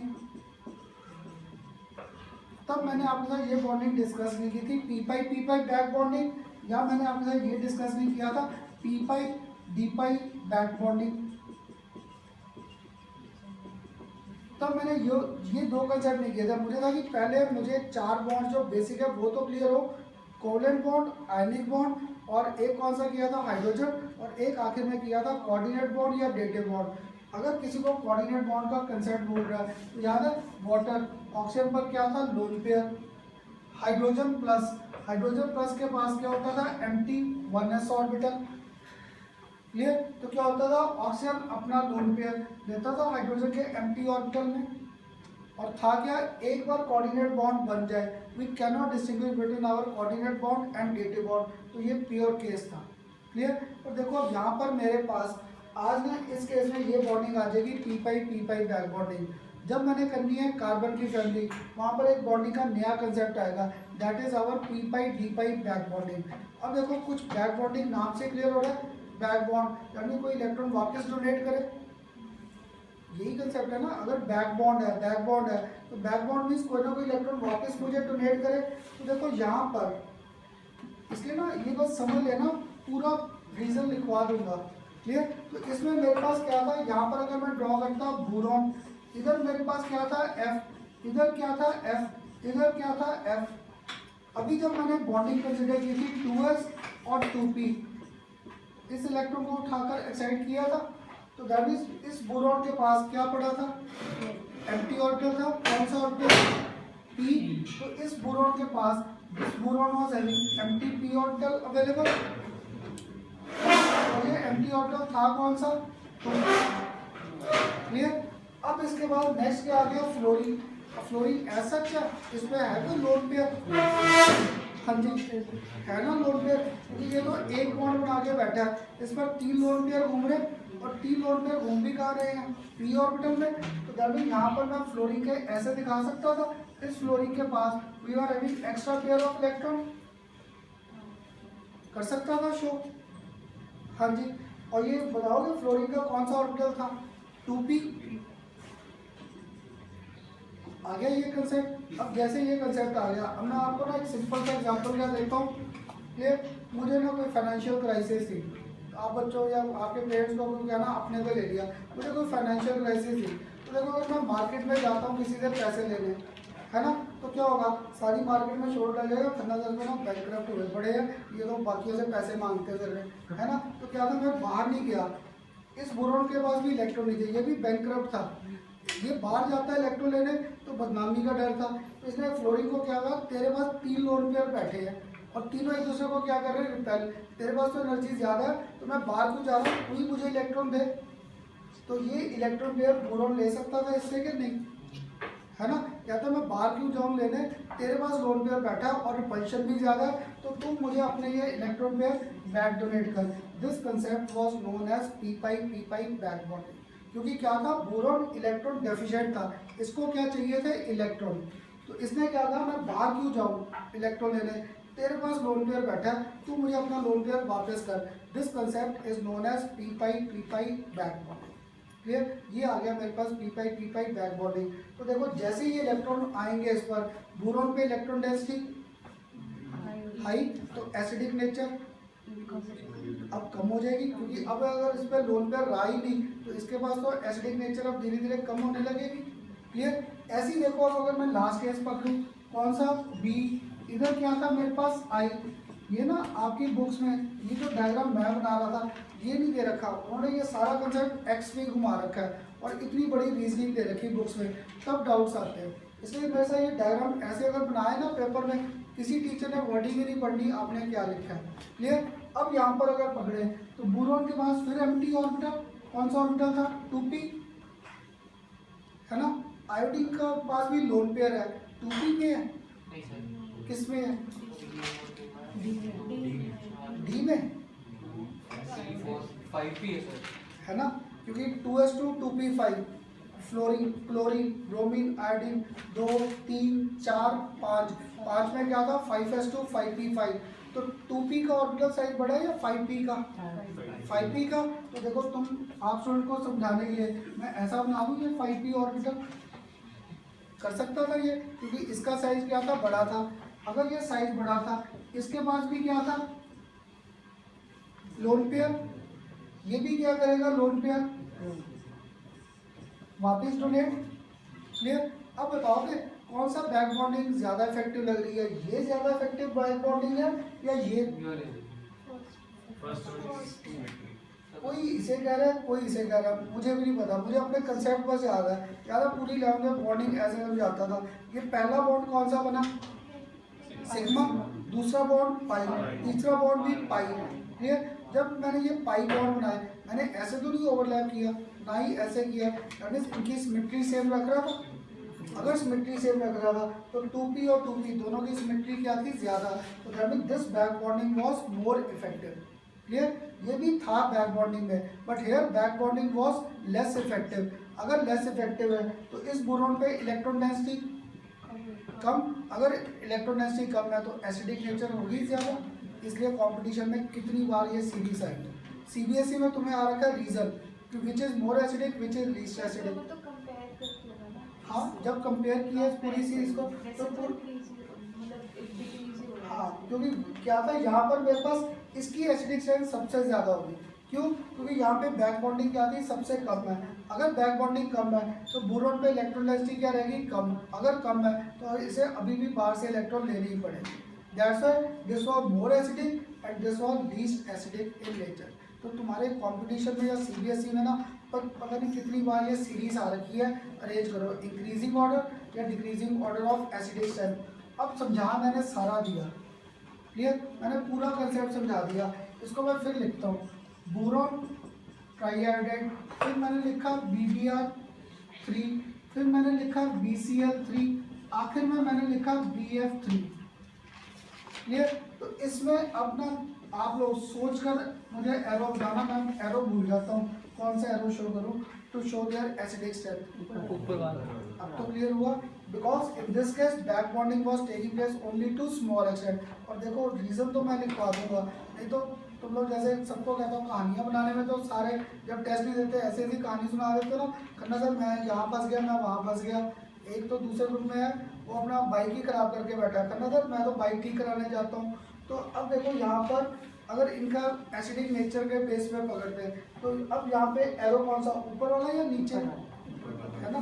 तो क्या आ गया, तो देखो अब पेपर में अपनी वर्डिंग सारी नहीं बना सकते थे, रीजनिंग की लिखवा दो मैं भी दूंगा। क्या था, इन केस ऑफ BI3 या इन केस ऑफ, पहले अगर BF3 को पकड़े, since back bonding is taking place between 2p orbital, both are having same symmetry, that means back bonding is very effective. But in case of iodine, size of halogen p orbital increases, back bonding decreases. अगर back bonding कम है तो electron density on this boron is less. अगर electron density कम है तो होगी इसकी acidic nature ज़्यादा। अब सबको क्लियर हुआ रीजन? क्लियर? एक बार रीजन खत्म कर दूं फिर इसकी रीजनिंग लिखवाता हूँ। एक तो ये आ रखा है, दूसरा पता है इसका रीजनिंग क्वेश्चन क्या आ रखा है, बोरॉन। अब मैंने इसको यहाँ पे सारी जगह एक्स कर दूँ, तो बुक्स में ना आपको ये डायग्राम ऐसे बना मिलता है, ये एक्स के बेस पे, तो ये इलेक्ट्रॉन वापस डोनेट कर रहा है इधर, है ना। तो जहाँ पर मेरे पास देखो बोरॉन और एक्स की बॉन्ड लेंथ आ रही है, बोरॉन और एक्स। अब सोचकर आंसर देना। एक मैंने बोरॉन और एक्स की बॉन्ड लेंथ लिखी, that is theoretical bond length, clear. एक मैंने बोरॉन और एक्स का क्या किया, थ्योरेटिकल बेसिस पे नहीं, मैंने इसकी एक्सपेरिमेंटल वैल्यू फाइंड की। Experimental means actual, experimental bond length, experimental bond length. अब सोचकर आंसर देना, मुझे ना समझ में नहीं आ रहा कि मेरे पास थ्योरेटिकल बॉन्ड लेंथ और एक कौन सी है, एक्सपेरिमेंटल बॉन्ड लेंथ, क्लियर। एक ने तो कहा खन्ना सर क्या प्रॉब्लम है, दोनों वैल्यू सेम। एक ने मुझे कहा Khanna sir theoretical value of bond length is greater as compare to experimental. एक ने मुझे कहा खन्ना सर थ्योरेटिकल वैल्यू नहीं, experimental value is greater.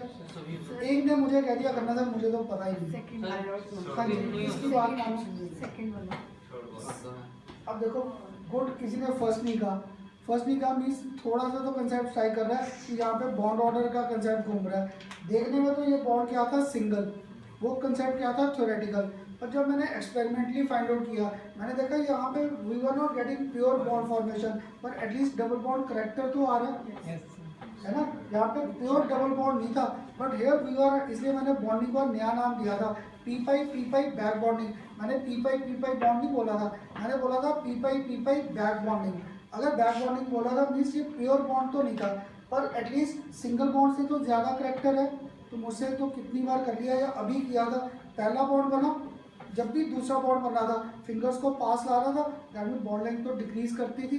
That's why it was sure that theoretical bond length is greater as compare to experimental, क्योंकि theory के base में तो क्या था, ये सिंगल बॉन्ड है।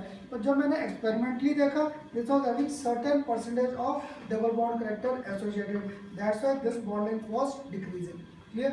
ये नेक्स्ट हमारे ना CBSE और कंपटीशन का क्वेश्चन है, विच bond length is greater, which bond length is less. तो क्या था, देखने में तो ये बॉन्ड क्या था, सिंगल था, but actually this was having double bond character associated. और डबल बॉन्ड आने के कारण पक्का है ये थ्योरेटिकल वैल्यू हमेशा ज़्यादा और एक्सपेरिमेंटल वैल्यू की हो जाएगी कम।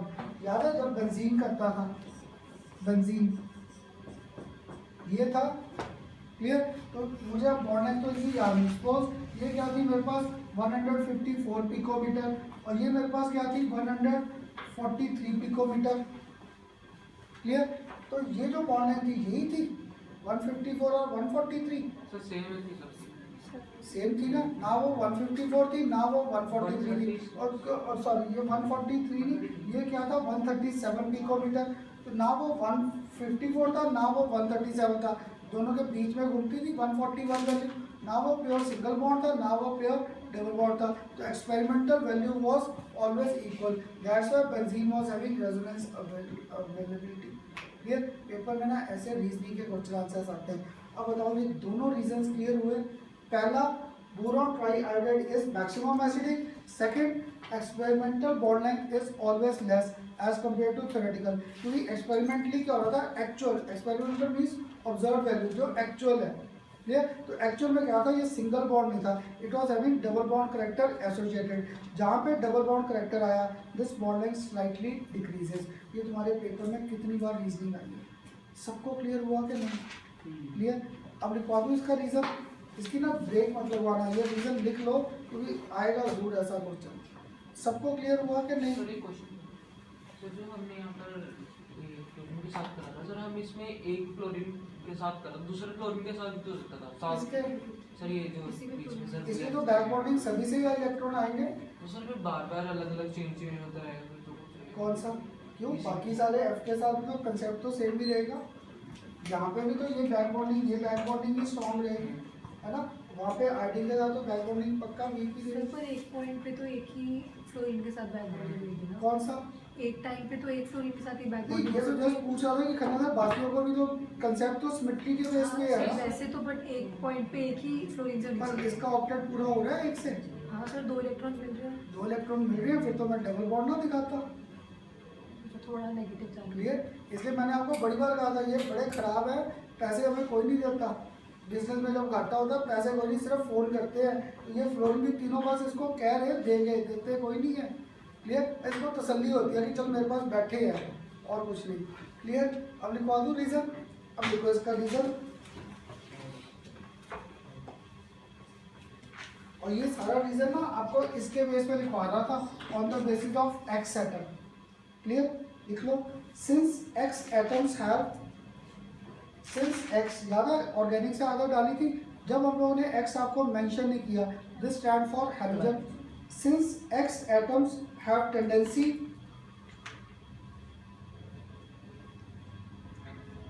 Since X atoms have tendency to back donate, X atoms have tendency to back donate its electron, to back donate its lone pair of electron, tendency to donate its lone pair of electrons to boron atom, lone pair of electrons to boron atom। कैसे? through p pi back bonding, through p pi back bonding, full stop। size of vacant 2p orbital, size of vacant 2p orbital of boron, size of vacant 2p orbital of boron and 2p orbital of fluorine, and 2p orbital of fluorine are almost identical,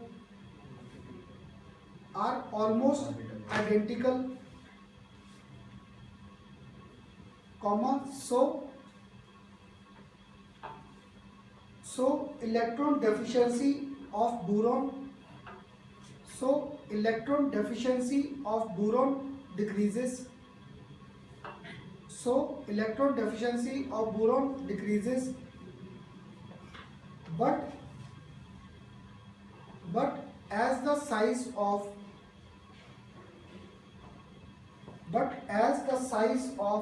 X atom increases, यही हो रहा है ना, chlorine bromine iodine पे size of hydrogen क्या कर रहा है? इंक्रीज।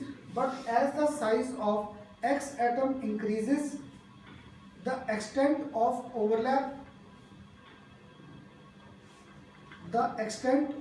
overlap between किसमें? 2p orbital of boron, extent of overlap between 2p orbital of boron and bigger size p orbital of halogen, and bigger size of p orbital of halogen क्या हो जाएगा? अब इनमें ओवरलैप इंक्रीज या decrease? decreases, and thereby electron deficiency on boron,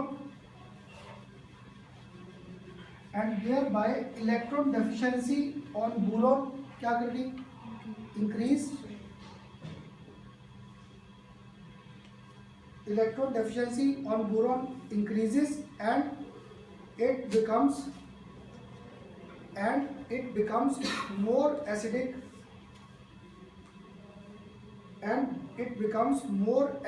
in nature। And it becomes more acidic in nature. अब बताओ clear हुआ reasoning का? ये लेक्चर तो बोरिंग ही लगा मेरे ख्याल, आज का तो इंटरेस्टिंग था सारे रीजनिंग के क्वेश्चन। एक और पकड़े इसी के बेस पे, यहाँ तक तो क्लियर। इसलिए ना फर्स्ट 2-3 बस ये बस होता खन्ना सर ने टाइम सेव करने के लिए नहीं लिखवाए, वो सारे हम लोग कर चुके थे प्रोडक्ट टेबल में, ये नहीं किया था ऐसा रीजनिंग का क्वेश्चन, इसलिए ये अब आपको लिखवा दिया।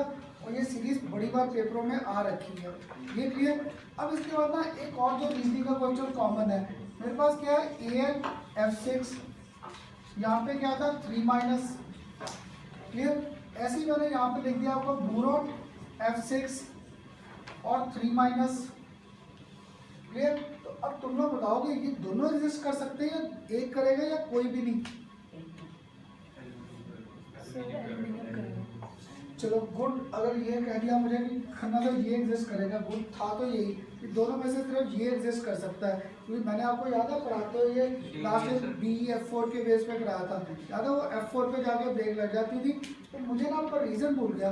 प्रॉब्लम क्या है यहाँ पे देखो, अगर एल्यूमिनियम जो आप मुझसे ऑक्सीडेशन स्टेट्स कैलकुलेट करते थे जिसने रिडॉक्स एक्शन किया है ना, यहाँ पे फ्लोरीन क्या था -1 -6, इधर जाके क्या हो गया +6, तभी यहाँ पर एल्यूमिनियम की ऑक्सीडेशन स्टेट +3, यहाँ पे बोरॉन की +3। ये भी तो +3 आ रही है, ऑक्सीडेशन स्टेट तो ठीक आ रही है, फिर क्यों नहीं एग्जिस्ट कर रहा?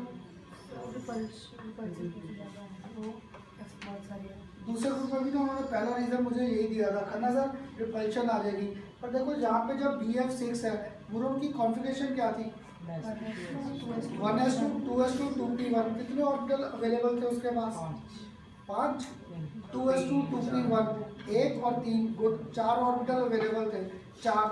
एल्यूमिनियम के पास 3s2 3p1 4 के साथ एम्प्टी d ऑर्बिटल नहीं पड़ा, और याद है आपको शुरू से कहता था d ऑर्बिटल को पकड़ेंगे हर बार p ब्लॉक में रीजनिंग के क्वेश्चन आंसर में जहाँ पे स्ट्रक्चर्स आ जाएंगे। तो क्या था जो एल्यूमिनियम है it was having empty d orbital available, so it could increase its covalency. तो ये अपनी कोवेलेंसी बढ़ा सकता था क्योंकि क्या था इसका कॉन्फ़िगरेशन 3s2, साथ में क्या था 3p1, क्लियर, और साथ में एम्प्टी कौन सा ऑर्बिटल पड़ा था 3d। पर जो बोरॉन था इसकी कॉन्फ़िगरेशन क्या थी 2s2 और 2p1, तो इसके बाद तो आगे d ऑर्बिटल ही नहीं है, ये इसलिए 4 बॉन्ड से ज़्यादा तो बना ही नहीं सकता, इसकी ब्रेक तो लग जाएगी 4 बॉन्ड पे, क्लियर। पर क्या था aluminium could extend its covalency due to availability of d orbital. ये तुम्हारे CBSE और कॉम्पिटिशन में कितनी बार आया है। ऐसे पेयर्स के ना p ब्लॉक के सारे क्वेश्चन मोस्टली पेयर्स में घूमते हैं या पूरी की पूरी सीरीज आती है डाउन द ग्रुप या लेफ्ट टू राइट के बेस पे, क्लियर। तो ये एक और पेयर का क्वेश्चन आ गया कि AlF63- तो एग्जिस्ट कर गया but BF63- can not exist because in this we were having availability of d orbital, so it could extend its covalency. याद है मैंने प्रोडक्ट टेबल पढ़ाते हुए कैसे कराया था आपको ऐसा रीजनिंग, मेरे पास NCl3 है, ऐसे ही मेरे पास यहाँ पर PCl3 है, क्लियर, ऐसे ही मेरे पास यहाँ पर था PCl5, तो ये जो कहता है घना सर लिख दो, लिखने में क्या NCl5 भी बना दो। याद है यहाँ पे n के पास ऑर्बिटल ही कितने थे 4, तो 5 बॉन्ड तो ये कभी बना ही नहीं सकता था क्योंकि 4 से ऊपर है ही नहीं। तो क्या था इसमें हाइड्रेशन आती थी sp3d, इसमें d ऑर्बिटल ही नहीं अवेलेबल। तो ये आएगा 12th क्लास में, ये आपके 11th में मैंने फर्स्ट पीरियोडिक टेबल में किया था, why first element shows abnormal behaviour as compare to the remaining elements. तो अब बताओ सबको रीजनिंग के कंसेप्ट क्लियर हुए कि नहीं? क्लियर, अगर यहाँ तक क्लियर है एक आध केस और भी कर ले आगे। इंपॉर्टेंट कंपाउंड कौन सा पकड़ना है बोरेक्स, उसका स्ट्रक्चर बस क्लियर कर देता हूँ ताकि ना आज का लेक्चर मुझे भी ऐसा इंटरेस्टिंग बनाना पड़ता है कि स्ट्रक्चर्स के कंसेप्ट आज कर लेते हैं, रिएक्शन उसकी नेक्स्ट टाइम पकड़ेंगे। तो अब बताओ यहाँ तक तो सबको क्लियर रीजनिंग के, कोई डाउट तो नहीं है यहाँ तक कैसे थे रीजनिंग क्लियर? अगर ये क्लियर है अब इसके बाद अगर अब यहाँ पर रीजनिंग के क्लियर है, अब कहता था ना इस फैमिली के मेरे पास इंपॉर्टेंट कंपाउंड्स आ जाएंगे। पहला कंपाउंड ही हमारे पास जो आता है that is borax, clear, borax. और ये जो बोरेक्स है इसका याद है कि फॉर्मूला लिखा था, क्या लिखा था Na2B4O7, साथ में क्या था 10 मॉलिक्यूल्स ऑफ वाटर। ये ना अब देखना इस चैप्टर में हमारे पास पी ब्लॉक में स्ट्रक्चर्स बड़े हैं और 12th क्लास तक इस चैप्टर में स्ट्रक्चर्स के क्वेश्चन बड़े आते हैं। तो इनमें जब स्ट्रक्चर्स है Na2B4O7, साथ में क्या था 10 मॉलिक्यूल्स ऑफ वाटर। तो देखना आज इसका करेंगे डिस्कस स्ट्रक्चर, क्लियर। तो नेक्स्ट लेक्चर में इसका क्या हो जाएगा, मेरे पास इसकी रिएक्शंस आ जाएगी, how this was being prepared या how this takes part in the reactions. तो इनमें रिएक्शंस इनकी प्रॉपर्टीज़ के बेस पे आ जाएंगे। तो अभी तो आज इसका ना सिर्फ स्ट्रक्चर डिस्कस कर रहा था। तो पेपर में ना ये Na2B4O7 10 वाटर का रेयर है कभी स्ट्रक्चर आया हो। इसका स्ट्रक्चर आपको आता है predict how borax exist in ionic form. ये जो बोरॉन है ये आयनिक फॉर्म में कैसे एग्जिस्ट करता है, इसका फॉर्मूला प्रिडिक्शन आ रखा है। तो देखो मैं तो ना अभी पढ़ाते पढ़ाते रट्टा लग रखा था। B4 थे, O क्या थे 5, साथ में OH क्या थे 4, OH 4 थे, और यहाँ पर चार्ज क्या घूमता था 2-। इसको अगर न्यूट्रलाइज करना है तो यहाँ पर सोडियम 2 आ गया। तो आपको ये पेपर में स्ट्रक्चर आ रखा है बोरेक्स का, predict structure of borax in ionic form. तो देखो एक तो मुझे ये फॉर्मूला ही ना याद हो आपकी सेल में, तो B4O5OH4 2-। और इसको अगर न्यूट्रल फॉर्म में दिखाना है इसी मॉलिक्यूल को, तो मैं ऐसे भी शो कर सकता था Na ट्वाइस, यहाँ पे क्या आ गया B4O5, साथ में क्या आ गया OH4। तो देखो हो गया न्यूट्रल। इस पे चार्ज क्या था -2, ये क्या आ गया +2, बैलेंस हो गई ऑक्सीजन के। कितने वाटर मॉलिक्यूल दिखाए थे ऊपर 10, बेसिकली 10 ही थे। यहाँ पे क्या था we are having 8 molecules of water, clear. तो देखो ये दो फॉर्मूले तो मुझे कभी याद ही नहीं होते, क्लियर। ये तो पढ़ाते पढ़ाते याद हो गए, नहीं तो जब नया पढ़ाता था तब भी नहीं याद होते थे। तो मैं क्या सबको कहता हूँ एटलीस्ट ये फॉर्मूला तो याद करना आसान, Na2B4O7 10 वाटर, इसी के बेस पे हम लोग आयनिक फॉर्म में कन्वर्ट कर सकते थे। आज से ना जो मेरे साथ स्ट्रक्चर्स बनाने के कंसेप्ट है, बड़े टॉपिक्स आगे 12th तक आएंगे जहाँ पे we have to predict structure. तो मैं क्या करता हूँ स्ट्रक्चर्स के ना स्केलेटन घुमा देता हूँ, क्लियर। स्केलेटन के बेस पे ड्रॉ करने आसान। मेरे यूनिवर्सिटी में टीचर ऐसे पढ़ाते थे, हमारे सर बड़े अच्छे थे, उनका ना एक पेपर था ही है सिर्फ स्ट्रक्चर्स पे। वो सर क्या करते थे हमारे क्लास में आने से पहले ना 10-15 मिनट पहले आ जाते थे, आधे बोर्ड पे 4-5 स्ट्रक्चर डेली बना देते थे और हमारे से पूछते थे इनको याद करने के लॉजिक्स बताओ, और हमारे उस बेस पे नंबर लगते थे। अगर मैंने लॉजिक अच्छा दिया, सर को अपील किया, तो मेरे वो नंबर लगाते थे, हाँ भी इसने मुझे अच्छा रीज़न दिया। तो वहीं से वो आदत पड़ी, या पता नहीं कहाँ से आदत पड़ा। यहाँ पे बी कितने थे 4, अगर B4 है तो मैं 4 बोरॉन लिख दूँ, 1 बोरॉन, सेकंड बोरॉन, यहाँ पे थर्ड बोरॉन, यहाँ पे फोर्थ बोरॉन, क्लियर। इन सबको मैंने लिंक कर दिया किसके थ्रू, ऑक्सीजन। तो अगर इन सबको ऑक्सीजन के थ्रू लिंक किया, एक ऑक्सीजन, यहाँ पर सेकंड ऑक्सीजन, यहाँ पर थर्ड ऑक्सीजन, यहाँ पर फोर्थ ऑक्सीजन कर दिए। इन सब पे मैंने क्या किया, एक OH इधर, एक OH इधर, एक OH इधर, एक OH कर दिया यहाँ पर, चारों पे OH आ गए। अब बोरॉन के बॉन्ड पकड़ो, कितने बन रहे हैं अब भी 3। तो बोरॉन के पास पड़ा था एम्प्टी ऑर्बिटल अभी भी, तो क्या हुआ इसमें 2 बोरॉन ने क्या किया, एक ऑक्सीजन के साथ और बॉन्ड बना दिया। जहाँ पर ये एक्स्ट्रा बॉन्ड बना, ऑक्सीजन पर एक्स्ट्रा इलेक्ट्रॉन पेयर आ गए, that's why this boron and this boron carries negative charge. तो देखो मेरा यही फॉर्मूला नहीं आ रहा, करो बोरॉन काउंट 4, ऑक्सीजन आ रहे 5, B4O5। आज भी मैं जब ये लिख रहा था ना मेरे दिमाग में स्ट्रक्चर था, ये फॉर्मूला याद ही नहीं होता, इतना मुश्किल था B4O5OH4 2-। ये तो रट्टे लगाते लगाते छुट्टी हो जाएगी। तो बस मैंने लॉजिक याद में रखा, 4 बोरॉन पहले ड्रॉ कर दिए, 4 बोरॉन, उन सबको लिंक कर दिया थ्रू ऑक्सीजन। जैसे ही ऑक्सीजन से किया B4 ऑक्सीजन 1 2 3 4 और 5, B4O5 OH कितने घूमे 1 2 3 4, आ गया मेरा बोरेक्स का स्ट्रक्चर। अब हद क्या भूलोगे पेपर में ड्रॉ करते हुए, एक boron, second boron, third boron और फोर्थ बोरॉन, ये कर दिए। इन सबको लिंक तो करना था ऑक्सीजन, तो मैंने ऑक्सीजन से लिंक भी कर दिया, क्लियर। हद क्या भूलोगे, खन्ना सर ने कौन सा ऑक्सीजन अटैच किया, क्लियर। तो अगर तुम लोगों ने पेपर में ये ऑक्सीजन अटैच कर दिया तो ये कौन सा गलत है, क्लियर। चाहे ऐसे कर दो, ऐसे करके इधर भी क्या था OH, इधर भी क्या था OH, इधर भी क्या था OH, इधर भी क्या था OH, अब नेगेटिव कहाँ शो करूँगा? सर, तुम लोग क्या करते हो, कर लिया हो गए और आधा स्ट्रक्चर मेरा यहाँ रखते हो, आधा अपना दिमाग लगा लेते हो, माइनस यहाँ पे शो कर दोगे और आगे मुझे क्या कहते हो, खन्ना सर मैम ने आपका स्ट्रक्चर गलत कर दिया। तो मेरा स्ट्रक्चर गलत नहीं किया, तुम लोगों ने जब यहाँ पे बॉन्ड शो किया दैट मीन्स अब हमारा नेगेटिव एक इधर और एक नेगेटिव इधर आ गया। क्लियर? जैसे मर्जी ड्रॉ कर दो, दोनों स्ट्रक्चर ठीक मान लो। क्लियर? और अब बताओ है कोई आयनिक फॉर्म याद करने की जरूरत? ये तुम्हारे पेपर में बड़ा कॉमन क्वेश्चन है, कंपटीशन में भी। Borax exist in ionic form as, clear, या वाटर ऑफ क्रिस्टलाइजेशन। तो यहाँ पे तुम्हें वाटर क्रिस्टलाइजेशन क्या लगता है? 10। बेसिकली क्या है, just you are having 8 water molecules of crystallisation existing. Clear? अब क्या कंपटीशन में स्ट्रक्चर तो नहीं आएगा, है ना? यहाँ पे आज एक नया बॉन्ड नहीं देखा मेरे साथ, ये एक नया बॉन्ड नहीं बन रहा, बी और डी को लिंक कहाँ से कर दिया? ऑक्सीजन। गुड। इस बॉन्ड को नाम क्या दे रखा है? Bridge bond. इसलिए मैं आपको ना कई टीचर्स ना केमिकल बॉन्डिंग में सारी खिचड़ी तुम्हें दे देते हैं, करो याद इनको, पर मुझे था कि मैंने वहाँ पे ब्रिज बॉन्ड का नाम नहीं लिया, ना आपके साथ पी पाई बैक बॉन्डिंग का नाम लिया। ऐसे ना अभी और भी केसेस छोड़े हैं, वो 12th के लिए छोड़ रखे। ये कंपटीशन तुम लोगों ने 12th के बाद देना है, अभी नहीं। अभी अगर सारी खिचड़ी पकड़ लेंगे ना, अब देखो तुम्हारे कई फ्रेंड्स हैं टचवुड अभी से 12th की एडमिशन पूछने के लिए आ रहे हैं, खन्ना सर आपने 12th के बैचेस कब स्टार्ट करने हैं, कब?